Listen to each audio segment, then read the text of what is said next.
Force. So Debra J. Force is a specialist in American paintings, drawings, prints, and sculpture of the 18th through the 20th centuries. Mrs. Force holds a Bachelor of Arts degree from Ohio Wesleyan University and a Master of Arts degree and doctoral work from the University of Pennsylvania. She served as Senior Vice President and head of the American Paintings Department at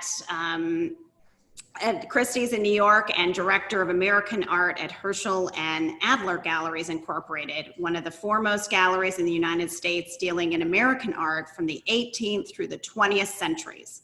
She now owns and operates Debra Force Fine Art Incorporated, which provides appraisal and consulting services in American paintings and drawings and related areas of American art. And I was so fortunate to be able to visit over a year ago and spend time with Debra in her gallery. She's been frequently called upon for research and valuations by other appraisers, museums, the Justice Departments, and major collectors. Debra lectures about American art, collecting, and the art market. And she has also appeared as a specialist appraiser for Antiques Roadshow. And many of you might remember she was also one of our speakers at the Women's Luncheon in, I believe it was 2004. So we've heard her speak in Roanoke as well. In 2014, she wrote guidelines for appraising American paintings and drawings, published in Appraising Art, the definitive guide to appraising the fine and decorative arts, and her chapter, Shifting Tastes in American Art, will be published this year in American Art Collecting and Connoisseurship. And I look forward to reading that, and congratulations, Debra.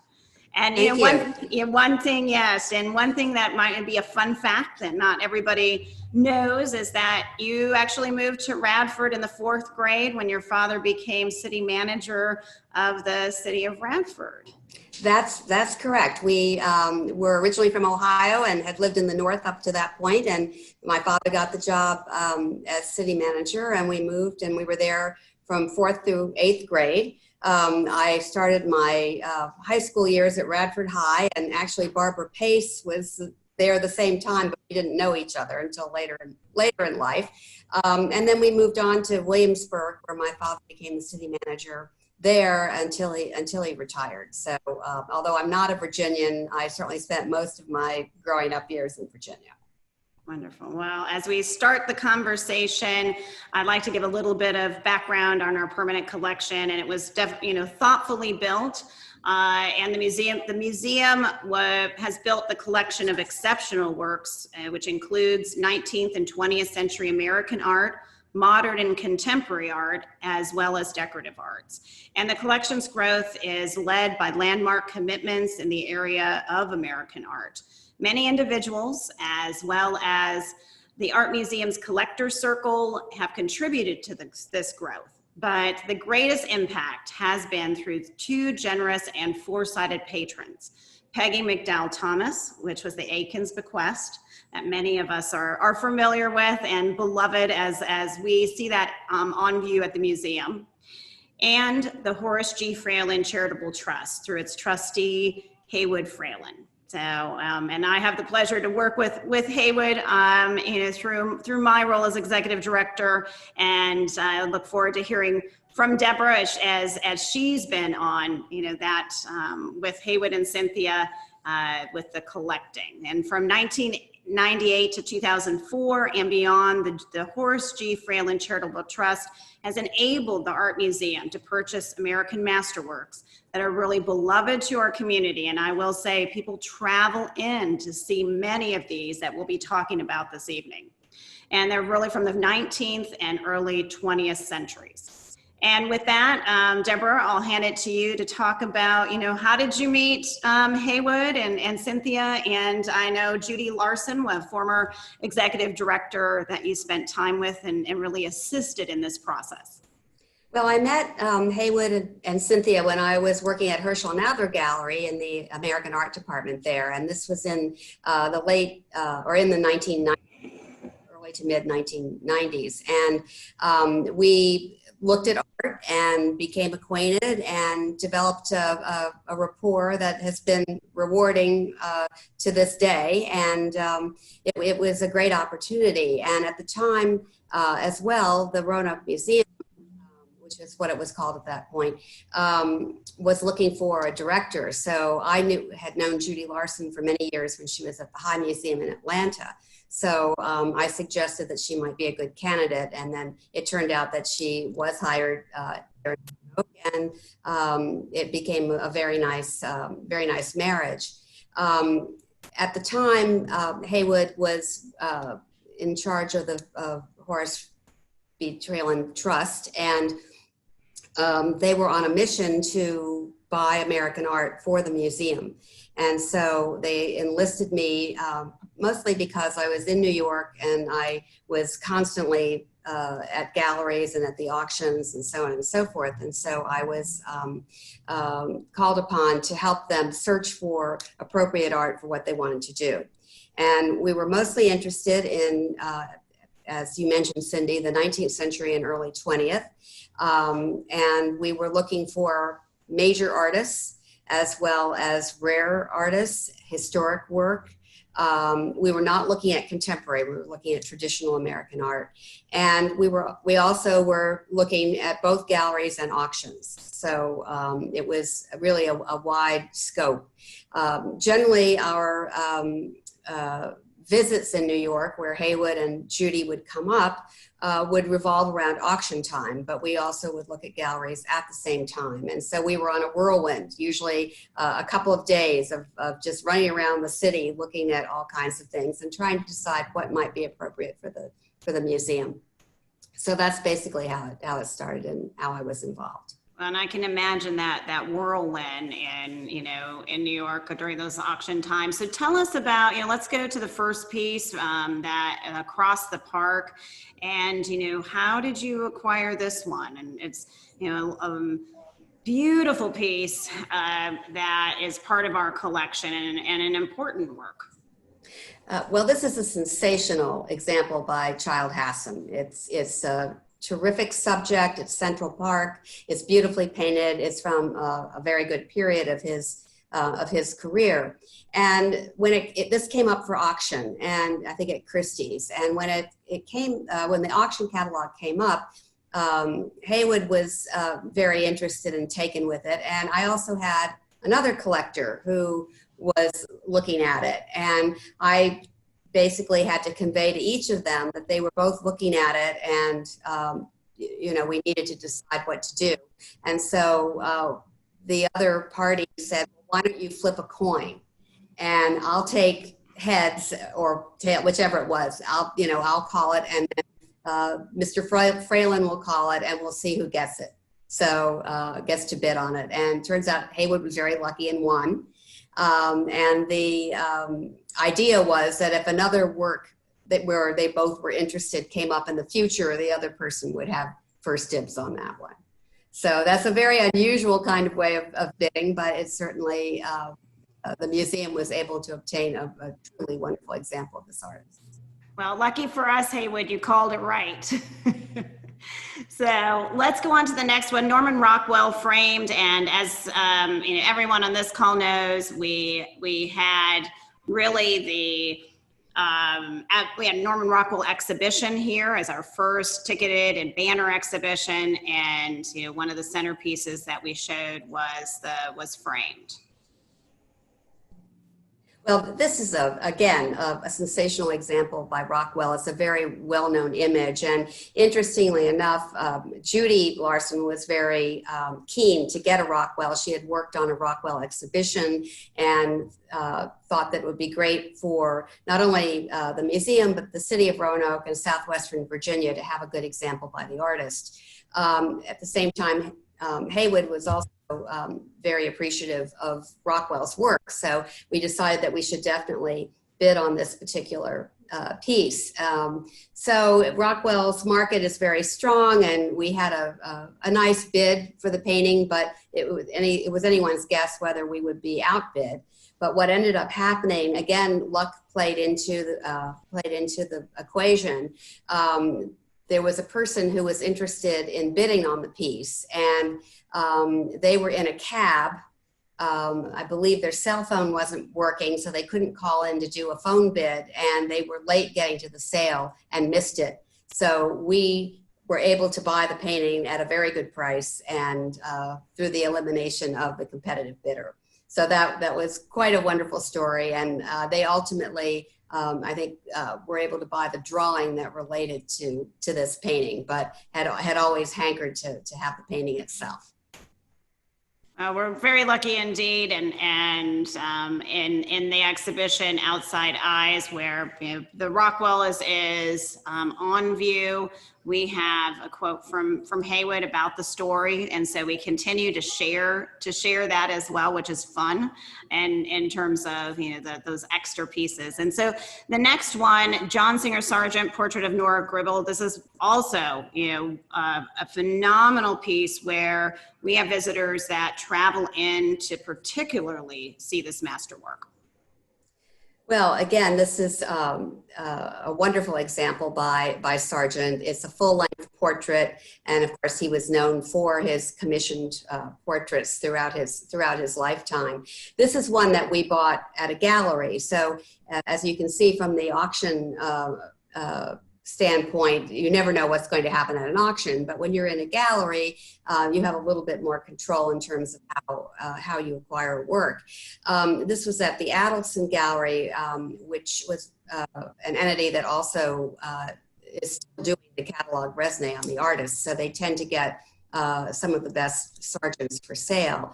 And in this particular case, when we looked at the portrait, we saw that there was sort of an outline around her waist and up to her neck on the right side, and we couldn't quite figure out what was going on. And of course, after examining it more closely, we realized that the artist had made a change, which we call a pentimento. And it was really somewhat bothersome, but the dealer was not interested in doing the restoration ahead of time, but we felt confident with the restorer that we were going to use that we could probably have that cosmetically worked on and pleasing to the eye and to the public. So we ended up taking somewhat of a risk, but we went ahead and acquired the work and sent it up to Williamstown, the Conservation Center at Williamstown in Massachusetts, and they did a fabulous job, and they also cleaned the portrait, and it's absolutely stunning. The Williamstown Conservation Center has a sister center in Atlanta at the High Museum. So where you live there in Virginia, you probably would go to Atlanta rather than up to Williamstown.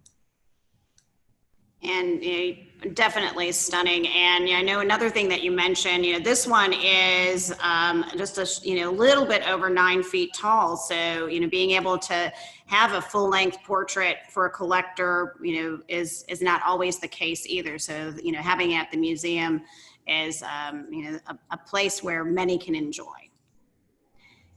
Talk a little bit about the rare finds that you came about. Well, we were always looking for unusual and rare pictures, and sometimes those are not always the most major artists, or they're not necessarily the most expensive works. But Judy, in particular, had certain artists that she coveted, and so often the opportunity is what allowed us to buy some of these things. So. I think, I don't know, on the slides, the first one is the Dewing. The Cooper's Bluff. And so, yes.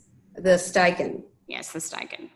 Yeah, so Edward Steichen, of course, is best known as a photographer, but he did a very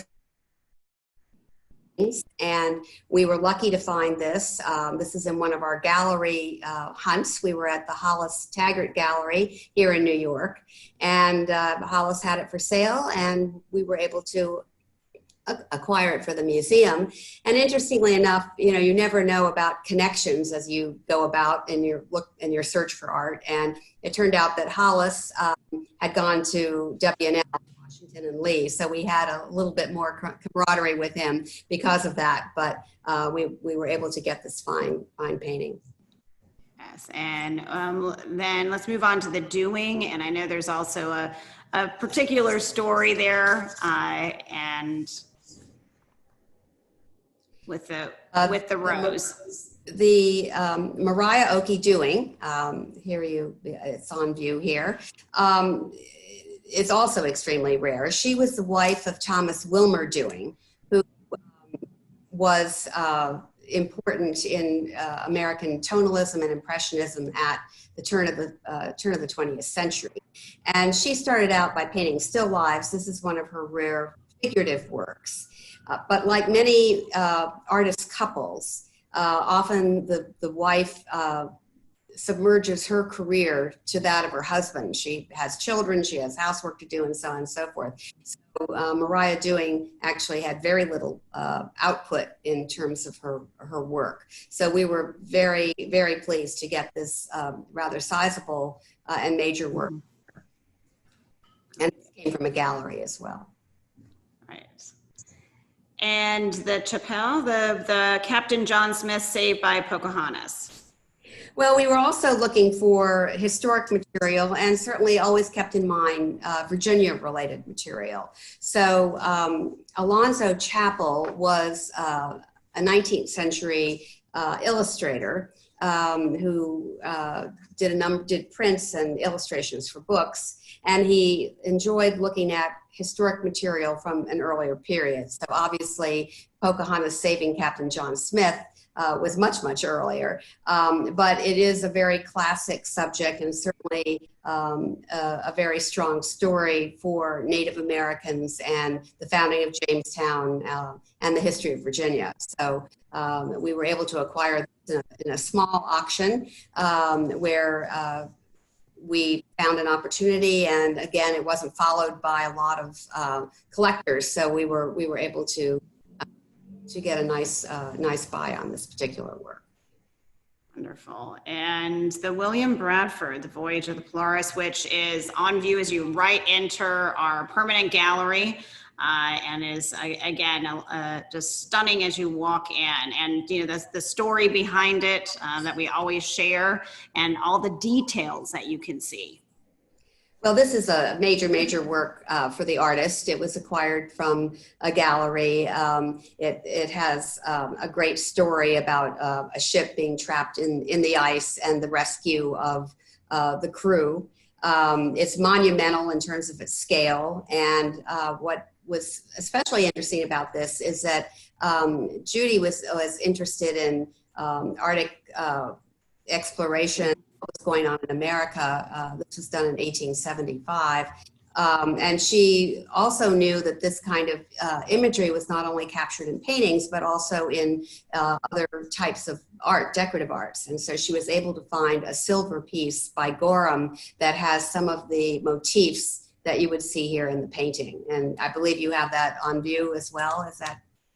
That is correct. That is correct. So, and yeah, so there it is. Yeah.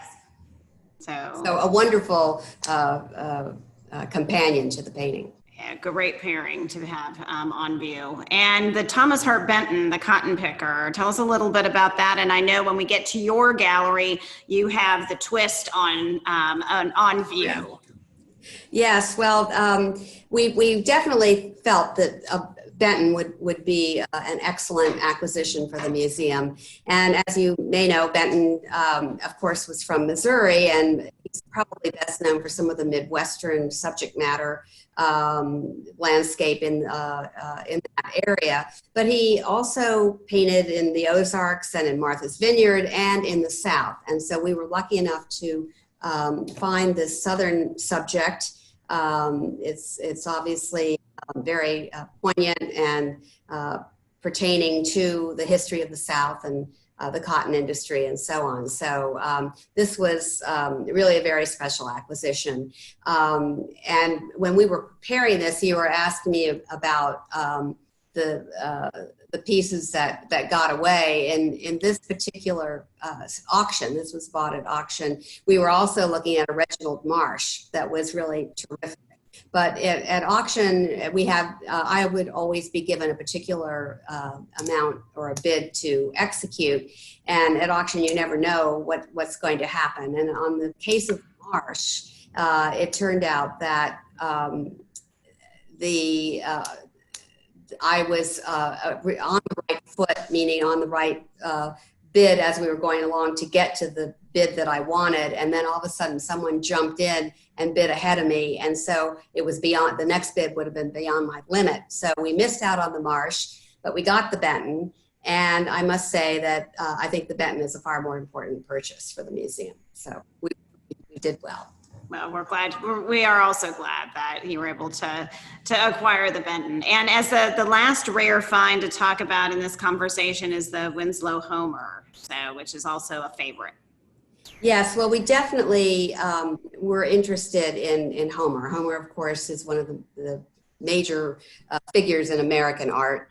And what's very nice about this particular piece is the woodland scene, the wood chopper. It emulates a scene that could take place in your part of the world, although this is in the Adirondacks. And this was done in 1870, so it's during a period in Homer's career when he was earlier on going to the Adirondacks. Much later, he was going in the early 20th century and doing fishing subjects and hunting subjects. But this is a more pastoral scene. But it's a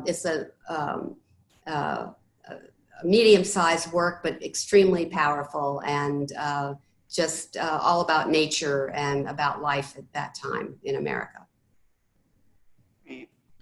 Well, as I voiced at the beginning, the generous acquisitions from the Horace G. Fralin Charitable Trust, but also the Peggy McDowell Peggy Thomas collection, and you were part of that Aikens bequest, and you actually met Peggy Thomas. Yes, I did. It was at the time. Mrs. Thomas had not decided exactly what she was going to do with the Aikens collection that she had inherited. And Judy Larson, again, was the director, and she was very keen to have it come to the museum in Roanoke. So she would visit Mrs. Thomas, and they'd have long discussions and so on. And on one of my visits to Roanoke, Mrs. Thomas allowed me to come by and see the collection. And it was just an amazing experience, because who would expect to see so many works by Aikens in one collection? And not only by Thomas Aikens, but by his wife, Susan McDowell Aikens, and her sister, Elizabeth McDowell, and other, memorabilia. So at some point, Mrs. Thomas decided to give it to the museum there.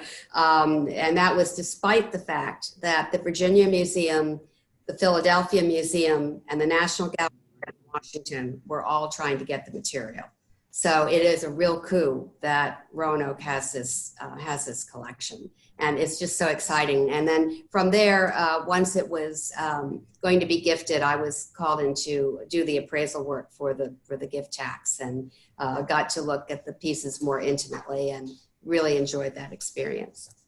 Oh, wonderful. We have over 20 Aikens paintings and a number of objects, drawings that relate to Thomas Aikens. So we're definitely lucky in that. And in the exhibition that we have currently open, which Deborah was talking about as we were getting on the call, it's called In Recent Acquisitions in a Decade to Our Permanent Collection, where we've had 140 gifts, and on view now are 60 that we've acquired as gifts in the past 10 years. And one is an Aikens, and so that's been gifted to accompany our collection. Well, this is of course done in 1924, and it's one of Henry's Irish kids. Henry spent a lot of time in Ireland and actually owned a house on an island called Achill Island, and so he painted children of many of the families there. And it's so interesting because if you were to go to Ackle Island today, you would find descendants of these sitters. And some of them look almost exactly like their ancestors. And I certainly did a good job in capturing them. But you've got here a beautifully painted portrait, broad brushwork, the rosy cheeks of a little boy, and he's captured sort of the impishness or personality of this child, and that's basically what he was doing in all of his portraits of children, but particularly in this one. So it's a fabulous example.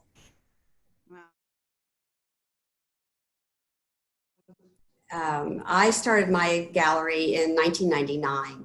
I had never intended to have my own gallery, but it turned out that I had an opportunity and decided to take it on. And I specialize, as Cindy said, in 18th, 19th, and 20th century American art, pretty much up to about 1970 or so at this point in time. And I enjoy handling a variety of works by a variety of artists. The pieces come on consignment generally, and they are from private collectors, sometimes from museums, estates. Once in a while I'll get something from Antiques Roadshow that comes my way. So they come from a variety of sources, and because I worked in a couple of other galleries as well as Christie's in the past, I have met a lot of people along the way. So there are even times where I hear from somebody I haven't talked to in 30 years who remembers me from Christie's or earlier in my life. The gallery is open Monday through Friday, right now by appointment, but we generally are open and have exhibitions.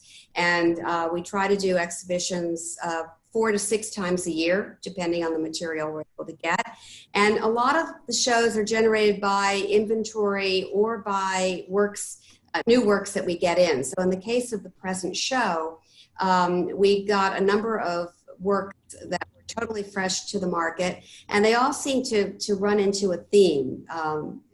Landscapes, or in some cases, genre subjects that relate to different areas of America. So in terms of regionalism, often we only think of the Midwest. We think of Grant Wood from Iowa and Benton from Missouri and John Stewart Curry from Kansas. But really there are pockets of regionalism throughout the country, in New England and in the South, and certainly in California and other parts of the country. In this case, we tended to focus on the East Coast to the Midwest. Because most of the material we had relates to those areas. And I'm known as more of a private gallery because we're not on street level, but we do allow visitors to come in, and we're not, even before COVID, we certainly did it without appointment, and people could just come in. And we would also do art fairs, and those of course have stopped for the moment, but and what you're seeing is sort of a variety. We're a 2-level or bi-level gallery, and the upstairs, as you see here, we have a hallway where we can show smaller works. In many cases, works on paper where we are concerned about light and don't want them in the more major parts of the gallery. In a small space like this, storage is a premium, and so we actually have 3 bathrooms in this space, and we have converted them all to storage units. So if you were to come to the gallery, many people are curious that we have storage there as well as in all of the closets. So most of the small galleries in New York are in this predicament. That's a birch field in the center, and then a Thomas Hart Benton next to it. And we'll talk in a couple of minutes about some of these works individually. Well, I know this particular exhibition, Traveling America East to Midwest, is open then on view until November 6th. So it looked like a 6-week time frame. Is that about normal for? That's about normal. The show after this, with the Christmas holiday, will probably be open more like 8 weeks. But yeah, 6 weeks is a usual length of time. There are many contemporary galleries that do an exhibition a month. It's different when we're dealing with works by different artists as opposed to having, let's say, a monographic show by a contemporary artist. Well, and I know when I visited, there was an art walk that you suggested, to go on, or is that still happening? And are you participating in that? It looks a little bit different, I think, in this time frame with COVID for both Christie's and Sotheby's, plus the art walks. Right. Well, COVID has definitely changed things. We were not able to do the walk in May. We sent out a brochure instead that just highlighted one work per dealer. There are about 12 or 15 dealers that participate. It's called Just Off Madison, and they're galleries that are like mine that are not on street level. And I'm afraid this fall the same. We're not going to be able to do the walk. So we're looking toward May as a possibility. The auctions are also not allowing people to attend them. They will all be, they might have a live auctioneer that you can watch in video, and all the bidding is done either with left bids or phone bids or online bidding. So it's definitely changed everything. And as I mentioned, art fairs are just not happening, and we don't know when they'll resume. Well, thank you for that update. And I'd love to see, do we want to start out with the Birchfield? Yes. Behind you. Yeah. Great. Yeah. This is a really rare and unusual example by Birchfield. Charles Birchfield was a small town in Ohio, and then for most of his career lived in Buffalo, New York. But he's best known for his watercolors. And what's very special about this piece is that it's one of only 18 surviving oils that he did. So we have the rarity factor, but by the same token, we also have a great subject. It's the train racing through a small town, East Liverpool, Ohio, on the Ohio River. And the artist himself, even as a little boy, was infatuated with trains and the idea of adventure and where can you go on the train and that kind of thing. And throughout his whole career, he did use train imagery, of course, mostly in his watercolors, since those are the majority of his pieces. And he also was interested in small town life and in what was going on in small town America, the fact that some of these towns were becoming desolate and losing industry and so on and so forth. So you can see that the town itself looks a bit somber. But this actually comes from an estate in Baltimore, and it's been owned by the family probably since the 1960s. So it's very fresh to the market. Wonderful. And you mentioned as we were doing the tour, you have a couple Currys that you'd like to point out. Yes, as I mentioned a few minutes ago, John Stewart Curry, one of the 3 Midwestern regionalists that everyone admires. Curry was from Kansas, and his work was very social commentary related. He might show a baptism. He might show a subject that relates to World War I and troops marching off to war.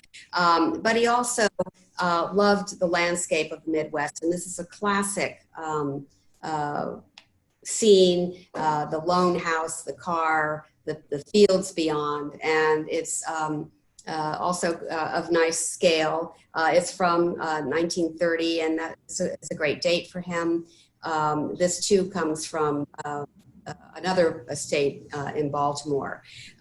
Curry was also an illustrator, and in the next piece, you will actually see a Civil War scene. This is an oil on paper, and it was done as an illustration for the book John Brown's Body by Stephen Vincent Benet, which was written in the 1940s. And Curry did all the illustrations for the book. I had a couple others that were Charleston related that I sold to the Greenville County Museum. This is actually a Gettysburg scene. Wonderful. And Thomas Hart Benton, you have a couple in this exhibition that you have. And one of my favorites is The Twist, which you'll talk about after this one. Right. This is Morning and a Sack of Meal. And this was done in 1933. So if you think about the painting that Roanoke, or that you own at the museum there in Roanoke, that particular painting is from around 1943. So this is 10 years earlier. And if you were to compare the two side by side, you'd see that this is a little bit more naively painted, a little bit more primitive in style, whereas the one you have is very classic Benton style. So if I were equating the two paintings, which one is more important or better in quality than the others, the one that you have at the museum is really more what you want in the artist. That being said, this is a very charming subject. It's just stylistically, it's not as appealing to collectors, and it's before he develops his mature style. The Twist, on the other hand, is a great departure from either your piece or the one we just looked at. This is from 1963, and many people forget that Thomas Hart Benton actually lived until 1975. So he was painting all the way, all along. He also did a series in Hollywood, which you may have seen. But at any rate, The Twist, of course, was very popular at this time through Chubby Checker, and Benton did 3 versions of this painting. This is the smallest of the 3, and it shows a house in Kansas City. The bongo player in the front is the owner of the house, and he and all the other people in the picture are friends of Benton's daughter, Jessie, who is featured at the record player in the far right corner.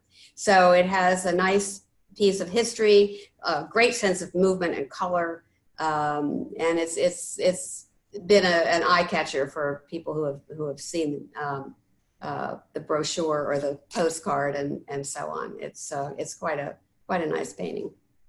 I agree. Well, and Grandma Moses, you have also on view winter sports. Yes, we actually have 4 Grandma Moseses in the exhibition. This is the largest of the group. It was done in the 1940s, around 1947, I believe. And it has very nice distinguished provenance. It belonged to Alfred Corning Clark. The Clark family, of course, gave much of their collection to the Clark Institute up in Williamstown, Massachusetts.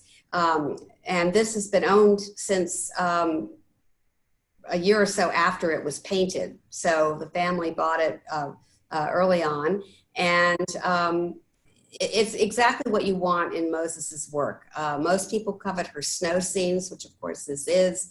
It has a bit of panorama with the mountains in the background. It's got a lot of activity. You want to see activity in her work, and you've got the sleigh, and you've got someone with a rifle and a dog and people doing chores. And so in terms of collectability, this has all the elements you'd want. It also has a touch of glitter. Grandma Moses loved highlighting rooftops and condensed snow with glitter. And this is one where the glitter has actually survived. In many cases, it has disappeared, but this is all intact. Beautiful. She also, by the way, painted in the Shenandoah Valley. After she was first married, she and her husband moved to the Shenandoah Valley and then back up to upstate New York. She did some Shenandoah pictures, but of course they would have been done much later after when she started painting. Wonderful. We'll move on to, you also have a Duck Island. Let's see. Yes, this is a child Hassam. So as we saw in the museum collection, the wonderful oil, this was done a couple years after that. Hassam was also very proficient as a watercolorist, and he loved going up to what's called the Isles of Shoals, which is an area on the coast, sort of between New Hampshire and Maine. And there are various islands there, one called Appledore, which is what is you've seen in the foreground is a portion of Appledore, and one of his best friends, who was a gardener, Celia Baxter, lived there, and he would visit her every summer. And the island, the far island, is called Duck Island. It has brilliant color, a sense of movement. It's really what he's about in watercolor. The ones that are probably the most desirable from this period in the Isles of Shoals are the ones with flowers, or the garden of his friend Celia. Great. And Fisherman's Children from 1919. Yes, so as you can see, we've moved from the Midwest to the Northeast, and so both the Moses and the Haslam are Northeast, and so is this picture, which was done in Maine. And it's by William Zorak, and it was done in 1919. And it features two fishermen's daughters along the coast. Zorak was Lithuanian born. He grew up in Cleveland. And in the early part of his career, he was doing paintings that are somewhat Cubist in style. He was also married to a painter named Marguerite Zorak, and she too was doing similar work. So they actually were influencing each other. But like with the Dewing couple,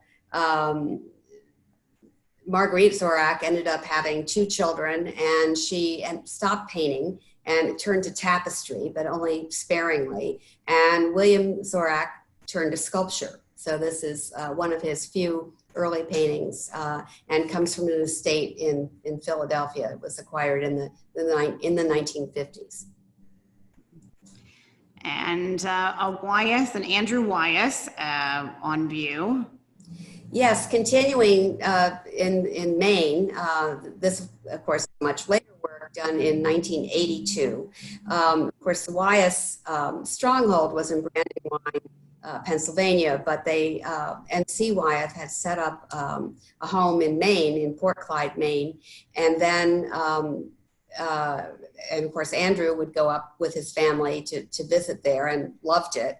And then he married Betsy Wyeth, whose family had a home in Cushing, Maine, not far away. So Andrew and his wife would spend summers every summer in Maine. And this is a scene that's not far from where they lived. The foliage in the front, those are actually rose hips, which grow frequently in that area. And the Winslow Homer from 1878. Yes, the Winslow Homer. Your Homer, of course, is 1870, and out of this is 1878, and was painted on a farm in upstate New York called Houghton Farm, and it was owned by one of Homer's best friends and best patrons.